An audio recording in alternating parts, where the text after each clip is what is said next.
Një javë pas shpalljes së masës së arrestit në mungesë për Ergjys Agaçin, 38 vjeç, avokati i tij Maksim Axhia ka kërkuar në SPAK njohjen me akte hetimore. Dosja e prokurorit posaçëm, Vledar Maksuti, përfshin 8 të dyshuar, duke nisur nga biznesmen të njohurit deri tek zëvendësdrejtori i policisë Erion Ismailaj. Ergjys Agaçi dyshohet për përfshirje direkte në rrëmbimin e Gerord Meces dhe manipulimin e tenderave në bashkëpunim me 2 funksionarë të Agjencisë Kombëtare të Shërbimit Publik, Mirlinda Karcanaj dhe Havad Elibashi. SPAK ka siguruar dëshminë e Gerond Meces, ku ai tregon momentet e rrëmbimit të bashkë me pamjet e kamerave të sigurisë dhe mesazhet që dërgoi për të paralajmëruar varësitë e tij të tërhiqeshin nga pjesëmarrja në tendera. Hetimi i prokurorisë thekson se këto veprime dyshohet të jenë kryer në formë të koordinuar duke krijuar një skem të organizuar të presionit dhe intimidimit mbi pjesëmarrësit e tjerë. Avokati i tij Maksim Axhia ka kërkuar në SPAK njohjen me akte hetimore. Zoti Agaçi nuk është ndonjë person i cili është i punësuar në shtet apo ka një pozicion të rëndësishëm në shtet.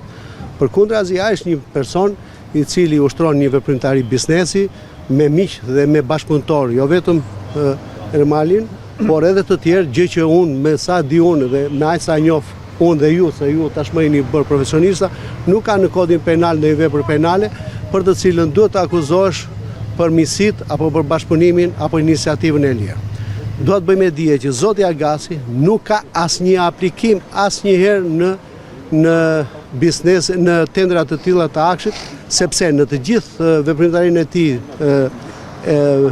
ekonomike dhe financiare, ai nuk e ka në objektin e veprimtarisë që përputhet me veprimtarinë e akshit. Në këtë moment përkon shumë publikimi të gjithë materialeve të zotit Agaçit me lëvizjet politike që po ndodhin. Kërkesa e Axhias për njohjen me aktet hetimore synon të sigurojë të drejtën e mbrojtjes dhe qartësoj se çdo pretendim kundër Agaçit në prag të përfundimit të hetimeve dhe dëgjimit të dosjes në gjykatë. Hetimet e SPAK vijojnë për identifikimin e të gjithë personave të përfshirë dhe për të sqaruar rolin e secilit në këtë skem.